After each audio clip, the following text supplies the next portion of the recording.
Terima kasih kami ucapkan kepada Tunku Farhan Al-Siddiq yang telah melantunkan beberapa ayat suci Al-Quran.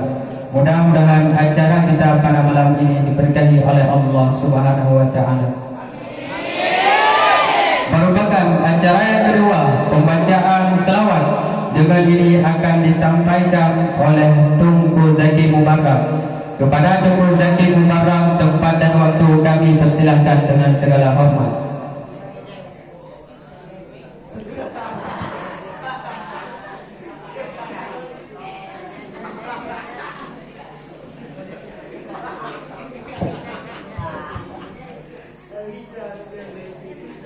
Assalamualaikum warahmatullahi wabarakatuh.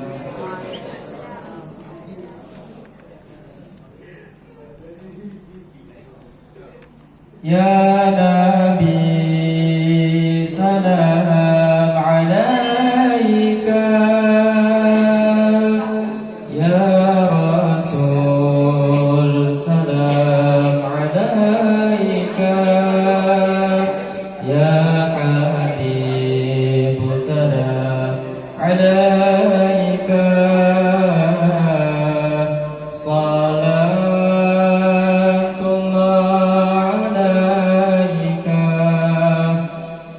ya Nabi salam alaika, ya Rasul salam alaika, ya Habib salam alaika,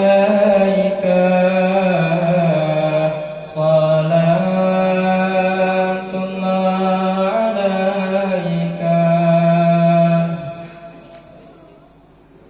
أشرق البدر علينا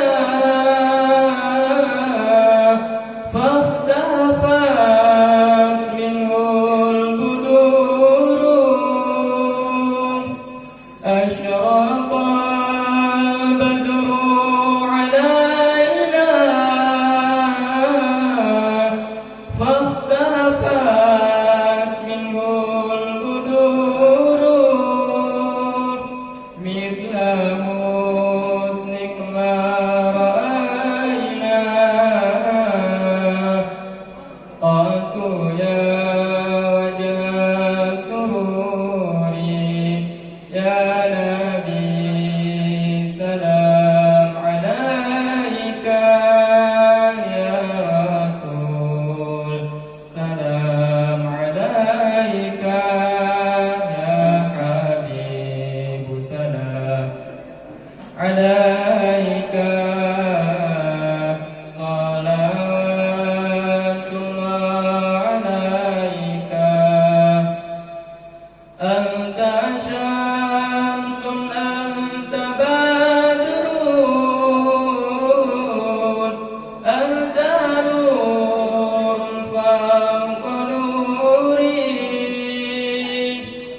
الحاجات يا إمام القبلتين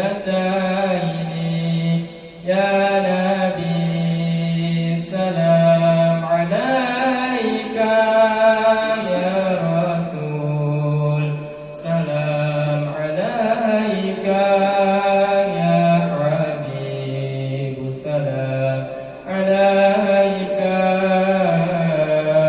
صلاة الله عليك يا نبي سلام عليك يا رسول سلام عليك يا حبيب سلام عليك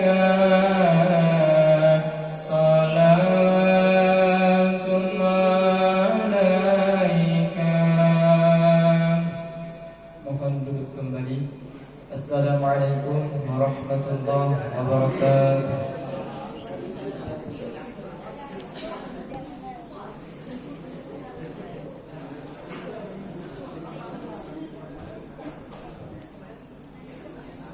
Terima kasih kami ucapkan kepada Tunku Zaki yang telah membawakan salawat. Mudah-mudahan kita semua mendapat syafaat di yaumil qiyamah. Merupakan acara selanjutnya, kata sambutan dengan hal ini akan disampaikan oleh guru kita Tunku Al-Fajri. Kepada beliau tempat dan waktu kami persilahkan dengan segala hormat.